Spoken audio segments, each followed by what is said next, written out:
Konnichiwa मिन्ना। तो आज के टॉपिक में हमारा जो मेन है वो है चैप्टर नंबर 20 की ग्रामर। और इस चैप्टर में बेसिकली हमें जानना है कि प्लेन स्टाइल को कैजुअल में चेंज कैसे करते हैं, या प्लेन और कैजुअल का कन्वर्जन सीखते हैं हम बेसिकली।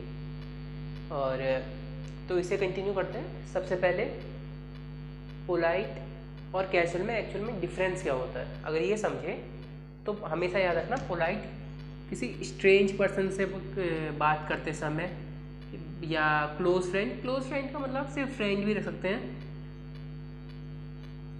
ये जो होता है ना बहुत ही खास, जिससे कई दोस्त हैं जिससे इज्जत से या तुम करके बात करते हैं, हम इतना ज़्यादा अच्छा दोस्त बन जाता है उस सेंस में। कलीग या फैमिली से याद रखना, फैमिली से भी जनरली जो ज़्यादा रिलेटिव नहीं होते, ज़्यादा रिलेटिव नहीं होते, क्लोज फैमिली मेम्बर से भी नहीं करते। जो क्लोज फैमिली मेम्बर होते हैं ना उनसे नहीं करते ये। फिर भी जैसे मम्मी पापा, अपने भाई होगा जो सगे भाई है, या फ्रेंड्स हैं, उनसे जनरली ऐसे बात करी जाती है कि तेरू, या मेनली एक्चुअल में कैजुअल फॉर्म करी जाती है। वो क्या होती है अभी सीखते हैं। फिर लेटर राइटिंग के समय, या आप कोई भी चीज़, जैसे मान लो कि अपने से किसी से बड़े से बात कर रहे हो, एज में बड़ा हो, जो एज में बड़ा हो उससे।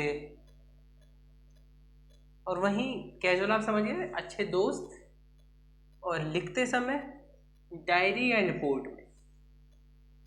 एक चीज़ जो याद रखनी है वो है राइटिंग में या बोलते समय, बेसिकली राइटिंग में भी नहीं। जैसे मैंने बोला कि हाँ ऐसे करते हैं, मैंने बोला गेंकी देस का, ये हो गया पोलाइट।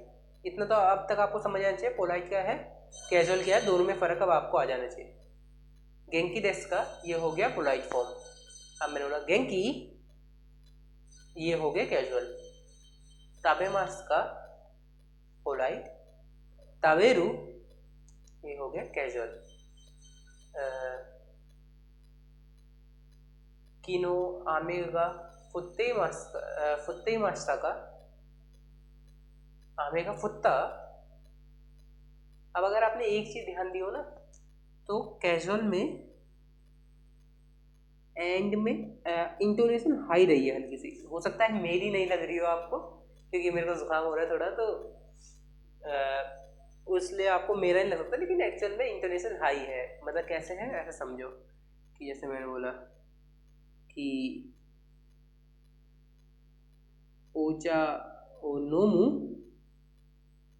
नोमू, तो इंटोनेशन ना मुंह पे हाई है, इधर क्वेश्चन मार्क नहीं आता, हाई इंटोनेशन आती है। याद रखना कैजुअल में क्वेश्चन मार्क नहीं लगाते, इंटोनेशन हाई कर देते हैं खाली, ठीक है। देश की जगह दा आता है ना केओशी और नाउन के समय। ई केओशी में ई रहता है तो उसमें देश की जरूरत नहीं होती, याद रखना। ना केओशी और ना में दा लग जाता है देश की जगह, ई केओशी में ई रहता है। ऐसे नेगेटिव होगा तो नाई आ जाएगा, सिंपल। याद रखना है पॉजिटिव दिस, नेगेटिव नाई, पास पॉजिटिव दत्ता, और पास्ट नेगेटिव नाकत्ता। जैसे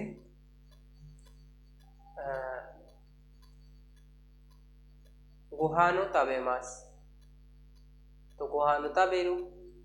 ऐसे मैंने बोला कि माँ का देश, माँ का दा,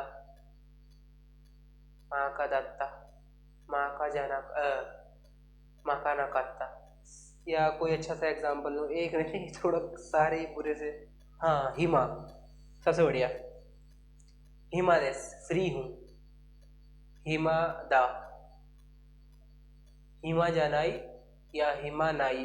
ये अगर जानाई हो जाएगा जब आपका ये नाउन और ना एडजेक्टिव है, नहीं तो सिर्फ नाई लगा देंगे, कुनाई वगैरह। उसके बाद हिमा दात्ता, हिमा जाना कात्ता, समझ गए। इसी तरीके से आप चेंज करेंगे।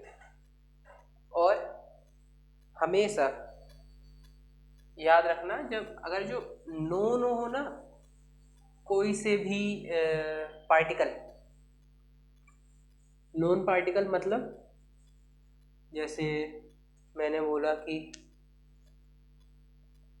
कोएन ए इकिमास,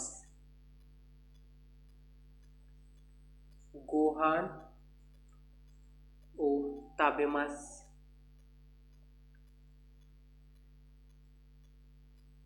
ताबेमास, और वाताशी वा इंदोजिंदस। ठीक है, अगर ऐसे हैं तो इनमें आपको पता है इकिमास, कीमास, काइरिमास डायरेक्शनल वर्ब है, तो इसमें हमेशा डायरेक्शनल पार्टिकल ए ही आएगा। ताबेमास ट्रांजिटिव वर्ब है तो उसमें पार्टिकल ओ ही आएगा। इंदोजिन हमारा टॉपिक है, यहाँ पे सब्जेक्ट के बाद हमेशा वाह ही आएगा। तो ऐसे समय जब आपको पता हो कि पार्टिकल कौन सा यूज़ होगा, ये नोन है आपको, तो पार्टिकल कैजुअल में लिखते नहीं है, तो सिर्फ ऐसे बन जाएगा कोए निकिमास, गोहान ताबेमास, वाताशी वा पांदे इंदोजिंदस, उसकी जगह हो जाएगा वाताशी इंदोजिंदस या बोकू इंदोजिंदस या इंदोजिंदस, उतना भी काफ़ी रहेगा। ठीक है, सिमिलरली तेरू की जगह तेरू बन जाता है। ईमास को हम बोलते नहीं है, वो ऐसे हो जाता है जैसे बेंक्युश्ते मास की जगह बेंक्युश्ते मास, और देमो केदो हो जाता है कैजुअल में, बस इतना सही फर्क है। ठीक है, देमो का कैजुअल केदो होता है।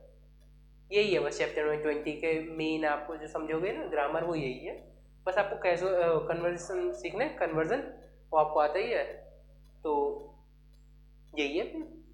और हुआ क्या था ना कि बीच में तबीयत थोड़ी ज़्यादा ख़राब हो गई थी कुछ टाइम, तो इस वजह से वीडियो बना नहीं पाया था। पहले बुखार वगैरह हुआ था, जुकाम हो गया है, तो उस वजह से वीडियो बना नहीं पाया। अब हो जाएगा, टॉपिक इतना ज़्यादा नहीं है तो उसकी दिक्कत नहीं है।